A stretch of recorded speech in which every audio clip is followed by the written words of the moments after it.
आज हम आपके लिए एक अनकही अनसुनी दास्तान लेकर हाजिर हुए हैं। कहानी एक ऐसे व्यक्ति की जिसने अपने देश की खातिर उस वक्त के सबसे बड़े प्रशासनिक पद को ठुकरा दिया था, जिनकी एक आवाज़ पर नौजवानों ने जान की बाजी लगा दी थी।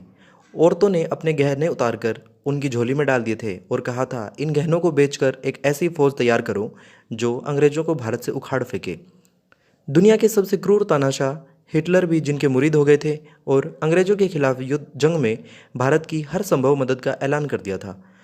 उस समय के ताकतवर देश जापान ने उन्हें अपनी धरती पर शरण दी और साथ ही भारत की पहली राष्ट्रीय फौज को ट्रेनिंग और युद्ध के लिए हथियार भी दिए। बाद में इसी आज़ाद हिंद फौज ने अंडमान व निकोबार द्वीप समूह को अंग्रेजों से मुक्त करवाया। हम बात कर रहे हैं आज़ाद हिंद फौज के संस्थापक और आज़ाद हिंद सरकार के पहले प्रधानमंत्री रहे नेताजी सुभाष चंद्र बोस की। नेताजी को जितना मान सम्मान विदेशों में मिला, उनका उतना ही विरोध उन्हीं के अपने देश में हुआ। नेताजी की बनाई आज़ाद हिंद सरकार को उस समय के 11 देशों की मान्यता प्राप्त थी, जिनमें से एक देश रूस भी था। नेताजी की वजह से ही अंग्रेजों को भारत छोड़कर भागना पड़ा और भारत की आज़ादी में नेताजी का जो योगदान है वह गांधी से कहीं अधिक था। यह बात इंग्लैंड के पूर्व प्रधानमंत्री रहे क्लेमेंट एटली ने एक बार भारत दौरे पर कही थी। देश के सच्चे सपूत व आज़ादी के नायक को हमारे देश के इतिहास की पन्नों से हटा दिया गया।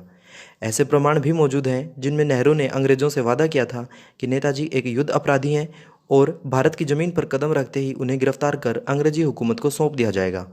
इसी गिरफ्तारी की भनक नेताजी को लग चुकी थी और इसी वजह से उन्होंने अपने मृत्यु की झूठी खबर फैलाई ताकि वे छुपकर देश की आज़ादी के लिए तैयारी कर सकें। नेताजी का मृत शरीर कभी मिला ही नहीं और ना ही कोई विमान उनकी कथित मृत्यु के दिन दुर्घटनाग्रस्त हुआ था। यह तो नेताजी की एक सोची समझी चाल थी। असल में नेताजी को पता लग चुका था कि जापान अमेरिका के सामने आत्मसमर्पण करने वाला है, अतः उन्हें जापान छोड़कर कहीं सुरक्षित स्थान पर जाना होगा और अमेरिका से छुपने का रूस से बेहतर कौन सा स्थान हो सकता था। नेताजी कई वर्षों तक रूस में रहे, फिर वहाँ से निकलकर वे चीन पहुँचे। चीन में माओ के साथ नेताजी के अच्छे संबंध रहे। चीन से वे तिब्बत होते हुए भारत पहुँचे। भारत में नेताजी एक साधु के भेष में छुपकर रहे। वे समय समय पर अपने रहने का स्थान बदल लेते थे। उन्होंने अपना सारा समय पर्दे के पीछे रहकर बिताया। नैमिषारण्य, नीमसार, बस्ती होते हुए वे अयोध्या पहुँचे और अपने जीवन के अंतिम समय तक वे यहीं रहे। वे अपनी पहचान छुपा कर रखते थे, लेकिन उनसे मिलने वालों की सूची में राजीव गांधी से लेकर पूर्व राष्ट्रपति प्रणब मुखर्जी भी शामिल थे। उनके भक्त उन्हें भगवान जी कहकर संबोधित करते थे। भगवान जी को उनके भक्त एक सिद्ध पुरुष मानते थे। माना जाता है कि उन्होंने हिमालय के किसी गुप्त आश्रम में रहकर कठोर तप किया था, जिसके फलस्वरूप उन्हें अनेक सिद्धियां प्राप्त हो गई थी। वे एक ही समय पर 2 जगहों पर उपस्थित होते थे। भूत, वर्तमान, भविष्य की हर घटना वे जान लेते थे। इतने सिद्ध पुरुष होने के बाद भी नेताजी ने अपने जीवन के अंतिम वर्ष बेहद गरीबी में गुजारे। वे अपनी शक्तियों का प्रयोग कभी भी निजी स्वार्थ के लिए नहीं करते थे।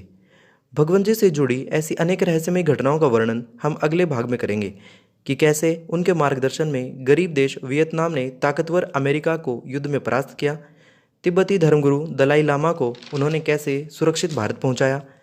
भगवान जी का देहावसान 16 सितंबर 1985 को हुआ। उनके मृत्यु की खबर को भी गुप्त ही रखा गया था। उनके अंतिम संस्कार 19 सितंबर 1985 को सरयू नदी के गुप्तार घाट पर किया गया। वहाँ उनके 13 विश्वस्त अनुयायी मौजूद थे और संयोग देखिए, जब उनका अंतिम संस्कार किया जा रहा था तो गुप्तार घाट के पास की सेना की फायरिंग रेंज में सैनिक अभ्यास कर रहे थे, मानो वे अपने सेना नायक को उनके अंतिम संस्कार में सैन्य श्रद्धांजलि दे रहे हों। इन्हीं 13 जनों में मौजूद पंडित रामकिशोर मिश्रा ने कहा था, जिनके अंतिम संस्कार में 13 लाख लोग मौजूद होने थे, वहाँ सिर्फ 13 लोग ही मौजूद हैं। हमारा उद्देश्य केवल आपको ऐसे महान सपूतों के योगदान से रूबरू कराना है। सरकार भले ही नेताजी से जुड़े राज दबाए रखे, लेकिन जिन्हें कभी अंग्रेज ना रोक सके, उनके योगदान को सरकार तो कभी न छुपा सकेगी। गुप्तार घाट का रहस्य भी कम नहीं है। यह वही स्थान है जहां भगवान राम ने सरयू नदी में जल समाधि ली थी। नेताजी के अनुयायियों को मानना है कि भगवान जी पहले भी कई बार गायब हो चुके हैं। वे फिर किसी दिन अचानक कहीं से प्रकट होंगे जब देश मुसीबत में उन्हें पुकारेगा।